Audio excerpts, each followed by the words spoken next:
The name Kennedy is synonymous with American royalty, ambition, and, perhaps most profoundly, tragedy. For generations, this family's most private heartbreaks, assassinations, plane crashes, illnesses, have played out on the world stage, creating an unmatched legacy of public grief. Just recently, that legacy gained a painful new chapter. Tatiana Schlossberg, a granddaughter of President John F. Kennedy, published a profoundly personal essay revealing a terminal cancer diagnosis, acute myeloid leukemia. The timing was pointed. The essay appeared on the anniversary of her grandfather's assassination, November 22. The choice of date highlights the first core theme, the anniversary effect. Major, public tragedies don't just happen once, they echo. The family is already navigating a season of public mourning, and Schlossberg, by publishing her news then, shows how old wounds can be a canvas for new grief. For a family whose life is history, even a private battle becomes a footnote in the public record. The most striking aspect of this story is the stark contrast between their private reality and their public role. Think of the images we've seen, the stoic figure of Jacqueline Kennedy at her husband's funeral, or the continuing commitment to public service shown by later generations. These moments are carefully managed for the public good, but they mask an intense, unshareable pain.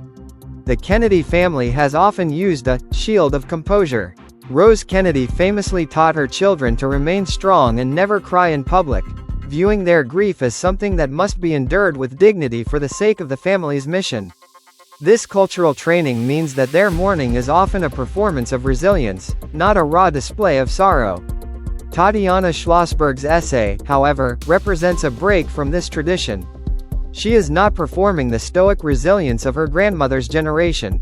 Instead, she offers an intimate look at anticipatory grief, the exhaustion of treatment, and the fear that her young children won't remember her. This is grief unfiltered and uncontrolled by the family's historical narrative. The essay itself serves as a powerful instrument for a public figure's private truth. By writing a memoir, Schlossberg takes control of her narrative. She uses the family's most painful chapter, illness, to express her own political and personal convictions, most notably by directly criticizing her cousin, Robert F. Kennedy Jr., and his policies on health and research funding.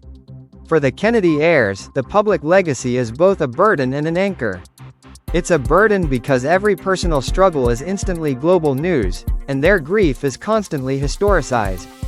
But it's also an anchor, providing a framework of meaning and public duty that gives their suffering purpose. It allows a diagnosis to be more than just personal misfortune.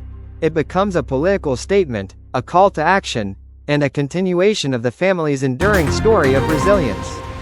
In the end, Tatiana Schlossberg's story reminds us that beneath the famous name and the political dynasty, the emotion is universal. The dread of terminal illness, the love for one's children, and the painful process of saying goodbye transcend celebrity. Her essay is a modern act of Kennedy courage. Not courage on the battlefield or in politics, but the courage of vulnerability.